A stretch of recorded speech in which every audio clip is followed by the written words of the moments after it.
30 teams, 30 years into the future, 30 years of planning. Actually, that last part's a lie. Today's my birthday, and I just turned 28. Hasn't actually been 30 years of planning, but this has been a project that I've been working on for quite some time. What's going on, everybody? Kasabe here with a new franchise for MLB 22. I made 30 teams from scratch, and I made all 30 of the logos for each team completely by myself. If you actually go to the logo vault right now, you can download all of these teams for free and use them for your own franchise, or Diamond Dynasty if you prefer. I've been meaning to do something like this for a while. I was going to toss in the custom stadiums, but when I learned that those weren't year to year, I ultimately just decided to go with the stadiums that were already in the game. So you'll see some familiar stadiums like Capitol Field, Ship It Stadium, etc. But yes, before we get started with the team and the franchise, let me briefly explain how everything works. Normally, I'm a huge proponent of fictional rosters and created players. Normally, I use Bacon's fictional roster for those of you who are familiar with it. Understandably, with no year-to-year saves, this can be a lengthy task to make an entirely fictional roster from scratch year after year. So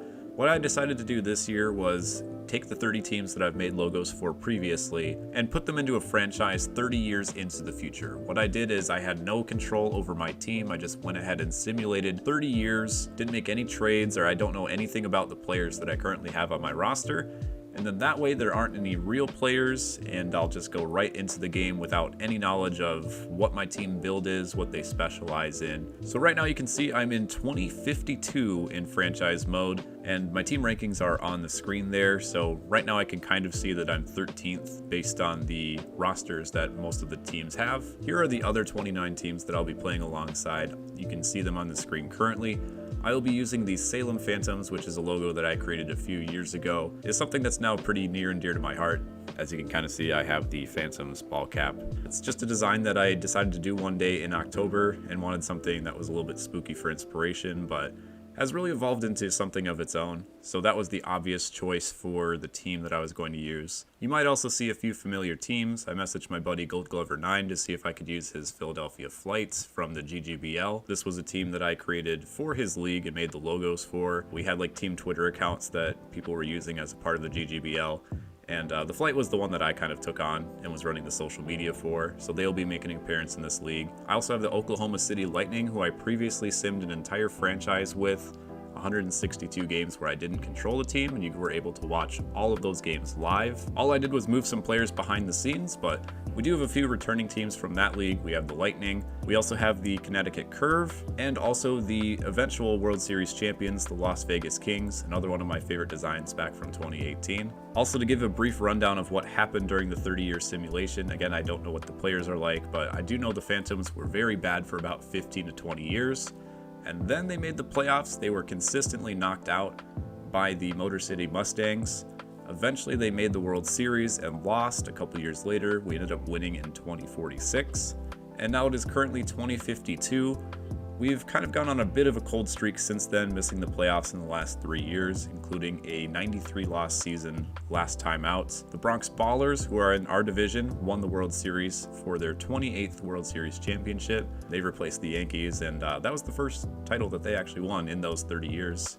So Yankees fans, if this is true to form, you might not see a World Series for about 40 years. Without any further ado, let's go ahead and give a look at the team roster. So I can see right now that we're currently 9th in pitching, 4th in defense, contact's a little bit struggling, but speed and power are both kind of respectable. Again, 13th in the league. All right, so the best player on our roster is actually only 87 overall. It's a closing pitcher named Chuck Bauer, followed by another relief pitcher. You don't see too many relief pitchers with this high of a ranking. We also have another closer rounding out the 4 spots, and again at the 6 spot. So a lot of closers and starting pitchers, but we do have a pretty good first baseman and center fielder from the looks of things. I'm honestly surprised that some of our guys are a bit on the younger side too. When you make it to this late in a 30-year sim, a lot of the players that you see in Major League Baseball are like mid-30s or above. You see a lot of people playing until they're 40 or so. Just with the nature of franchise, like once you're in the later stages, you don't really have people called up to the major leagues until they're already like late 20s or early 30s in some cases. And because of that, the game doesn't let them degrade right away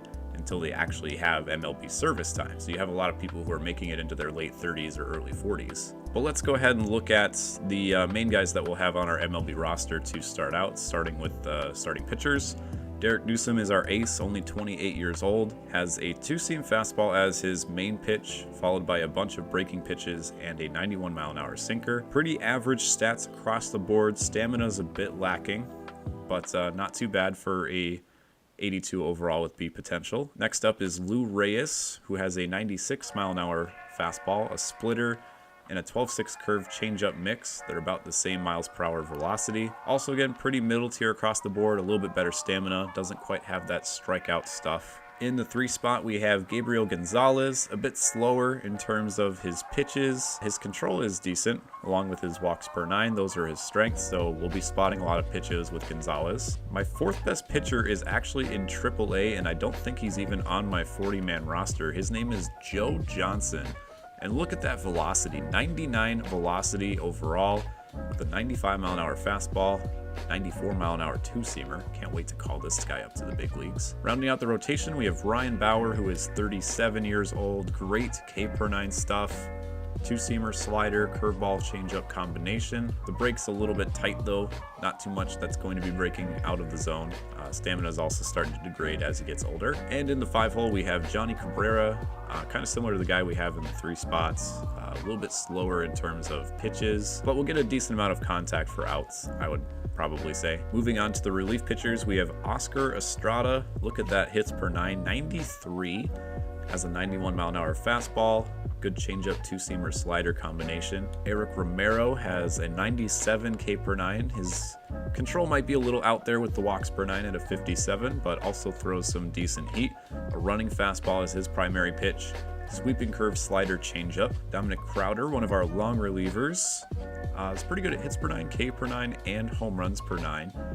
Mostly just that pitching clutch and control. If he gets into a sticky situation, I'm not sure how much he'll be able to get out of it. PJ Peters, 38 years old with the dreads. The first lefty that I've noticed so far as well. He was on our ball club last year from the looks of things, but spent most of his years in the Dakota area. 5 pitches in his arsenal, 2 fastballs, a changeup, slider, and 12-6 curve, but likely will retire after this season. And then way down here we have Danny Moreno, 33 years old, already accumulated 11 years of MLB service time, some great K per 9 stuff. Everything else is starting to trend downward, but look at that, throws 90-mile-an-hour fastball, cutter, and splitter. We also have 3 closers to look at, so probably have a lot of people in the bullpen to start off. We have Chuck Bauer, the closing pitcher, again the highest rated person on our roster. Really solid per 9s across the board. He's been with Salem his entire career. Owen Denson throws a 94-mile-an-hour fastball, again pretty consistent. And Nicholas Lawson, 34 years old with A potential, throws a bit slower, but two-seamer, changeup, sinker that are all within about 7 miles an hour of each other, so that'll fool some opposing offenses. Let's get a look at the rotation though. We only have one guy who can throw left-handed, so that's going to be a problem as we go through the franchise. Might have to make a few trades or see if we can maybe call somebody up from the minors who can actually throw left-handed. All right, let's get a look at the catchers. We have Randall McBride, who was supposedly an all-star last season. Look at that power versus righties. He's going to hit a bunch of taters against the opposing team's pull hitters, so that's also nice.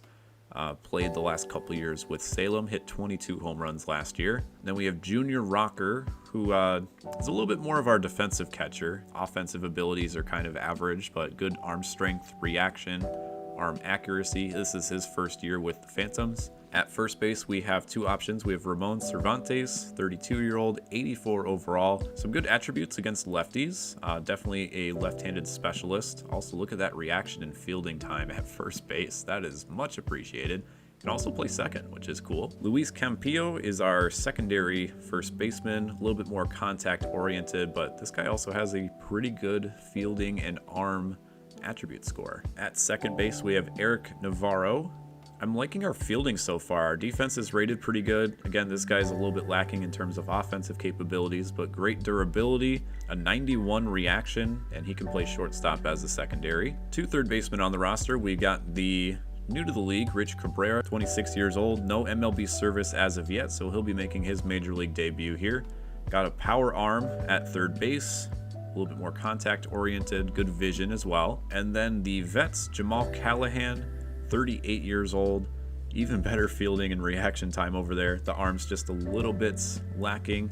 Great durability though, and he can fill in anywhere but shortstop in the infield. Looks like we normally have 3 shortstops. One of them got sent down on waivers, so we have Fred Morcaldi. Now that's what you like to see, a 95 arm, and he can play literally anywhere. 36 years old, can play the infield and outfield. Speed is not too bad for a wily veteran. Jeffrey McCall is the backup, good contact versus righties. His fielding's not too shabby, but kind of overshadowed by everybody else that we have on the roster so far. Also has good vision and clutch attributes, so could be a good bench bat if we're looking for a clutch like 2-out single or something of that line. We have one left fielder, Rafael Cordova, who has good contact versus lefties, a little bit better power against righties, decent speed, and he can play first base if necessary. At center field, we have Ricky Taylor, who was the 4th best rated player on our team, 99 reaction, 97 speed. Oh my goodness, this guy is going to tear up the base paths. Really good contact and power too. This guy I'm really excited to use. A pull hitter, good fielder, high speed, high reaction. This guy might be a Byron Buxton type talent from what I can see. Only been in the league for a couple years too, so we'll have a lot of service time available for him before he hits free agency. Only $650K for his contract this year. Backup is Henry Ellis, who's also very good at fielding and speed. A little bit less hitting ability, but that's okay. And finally, rounding out the roster, our 3rd best rated right fielder is the one who's currently in Major League Baseball, 28-year-old Roy Salgado. This guy is the epitome of decent across the board. 50s in both power, contact, fielding's in the 60s, speed is also 60. So we're gonna have a pretty fast outfield. This guy's also a switch hitter. So let's get a look at the lineup here. So they have Taylor with his 97 speed leading off. Definitely where we want him at the top of the order. On the bench, we have a second baseman, a third baseman, a catcher, and a center fielder. Again, Ellis can play anywhere. Navarro can play shortstop, and Cabrera. And we have Callahan, who can play third base. So if he needs a rest, we can fill in Cabrera. Might switch them out mid-season. Get Cabrera, who is younger, a little bit more service time and playing time over at third base. We're going to be really good in the speed and fielding department, so we'll be maybe winning a few more close ball games. Pitching, we'll have a lot of good bullpen relief late. Again, there's a look at the rankings. We're 9th in pitching, 4th in defense, 8th in speed, so those are going to be our strengths. Contact is 27th, but if we put the ball in play, there might be some opportunity for infield hits or making the extra base from first to second. Get a look at the standings. The Ottawa Beavers are 6th according to the rankings. The Pennsylvania Patriots are 9th, so those are 2 good teams that we'll have to face. The Ballers, who are the defending champs, are 10th, so we have 3 really good opponents right off the bat. And then there's the Glory. They are 24th overall in the ranks, but they are 1st in speed and 6th in power, so aside from their pitching, this could be a very scary offensive team. According to the ranks, the best team in the league this year should be the Los Angeles Stars, 1st in rank, 3rd in contact, 2nd power, 2nd pitching, 8th in defense, 10th in speed. That whole slew of scores is going to be scary across the board. Let's get a look at their roster real quick. So again, they have the best rated roster. A lot of it's just consistency. Their best player, though, is 93 overall Sam Beltran at starting pitcher. They also have Chris Moya. Oh my gosh, wowee, look at that. 99 fielding and arm and accuracy for the most part. Also very good contact hitter and speedy. This guy's really fast and good at fielding for a 35-year-old. And finally, let's get a look at the best players in the league, starting with Ramon Gonzalez at center fielder. Another guy who's just all the way up there in terms of fielding and speed. David Navarre at shortstop. They really love those high fielders for those like skill positions. Center field, shortstop. This is something I don't see a lot in franchise, at least in MLB 20, which is the last franchise I played. There just were not a lot of good prospects with fielding at all. And if they were good at fielding, they weren't good at anything else. So this is kind of a treat to see. Some good fielders in the league. Next up is closing pitcher Sylvester Branch. A few other starting pitchers and relievers. Navarre, I just realized, is in our division. He's on the Beavers, so we'll be facing him quite a bit over at the shortstop position. No easy balls in the middle of the hole on the left side of the infield. But there's our first look at the franchise. We'll be doing opening day up next. Again, here's a look at all 30 teams. We'll be playing as the Salem Phantoms. Who is your favorite team? Is there anybody that you're rooting for, or any of the prospects that we look at our team who you might be interested in seeing play? Let me know in the comment section. This is just the very beginning of this franchise, something I'll be investing a lot of time in hopefully with weekly videos. What I might do is play one game of the week and then kind of simulate the rest, or just kind of play them off stream.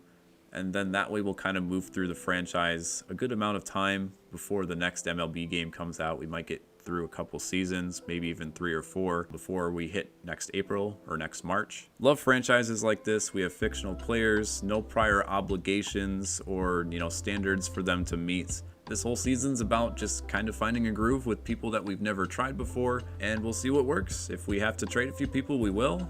There are a few moves I'd like to make already, like getting some more left-handed pitching, but this is the team we're dealt, and we're going to ride with it. Thanks again for watching this introductory video of the Salem Phantoms franchise. Opening day is coming up next. Be sure to hit that subscribe button for more, and we will see you for some game time action next time out. Signing off for now, this is Kasabe.